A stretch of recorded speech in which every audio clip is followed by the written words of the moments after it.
Manifeste pour la monarchie, 25 octobre 1852. En présence des épreuves de ma patrie, je me suis volontairement condamné à l'inaction et au silence.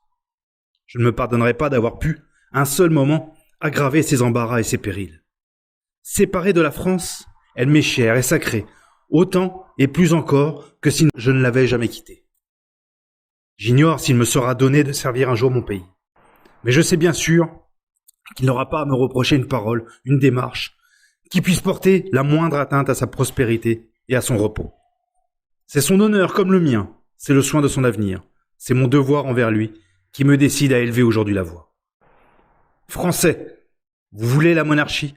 Vous avez reconnu qu'elle seule peut vous rendre, avec un gouvernement régulier et stable, cette sécurité de tous les droits, cette garantie de tous les intérêts, cet accord permanent d'une autorité forte et d'une sage liberté, qui fonde et assure le bonheur des nations.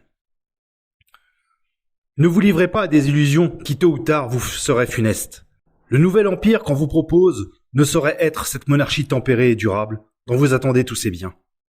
On se trompe et on vous trompe quand on vous le promet en son nom.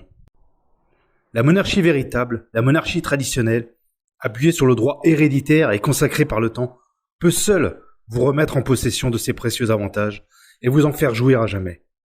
Le génie et la gloire de Napoléon n'ont pu suffire à fonder rien de stable. Son nom et son souvenir y suffiraient bien moins encore. On ne rétablit pas la sécurité en ébranlant le principe sur lequel repose le trône. Et on ne consolide pas tous les droits en méconnaissant celui qui est parmi nous la base nécessaire de l'ordre monarchique. La monarchie en France, c'est la maison royale de France, indissolublement unie à la nation. Mes pères et les vôtres ont traversé les siècles, travaillant de concert, suivant les mœurs et les besoins des temps, au développement de notre belle patrie. Pendant 1400 ans, seuls entre nous, tous les peuples de l'Europe, les Français, ont toujours eu à leur tête des princes de leur nation et de leur sang. L'histoire de mes ancêtres est l'histoire de la grandeur progressive de la France. Et c'est encore la monarchie qui l'a dotée de cette conquête d'Alger, si riche d'avenir, si riche déjà par les hautes renommées militaires qu'elle a créées, et dont la gloire s'ajoute à toutes vos gloires. Quels que soient sur vous et sur moi les desseins de Dieu, restez chefs de l'antique race de vos rois, héritiers de cette longue suite de monarques qui, durant tant de siècles, ont incessamment accru et fait respecter la puissance et la fortune de la France. Je me dois à moi-même, je me dois à ma famille et à ma patrie de protester hautement contre des combinaisons mensongères et pleines de dangers.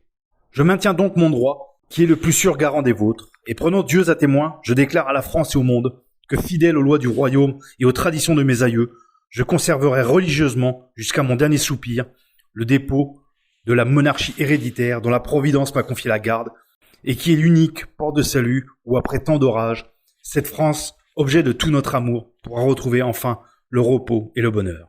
Frosdorf, le 25 octobre 1852. Henri.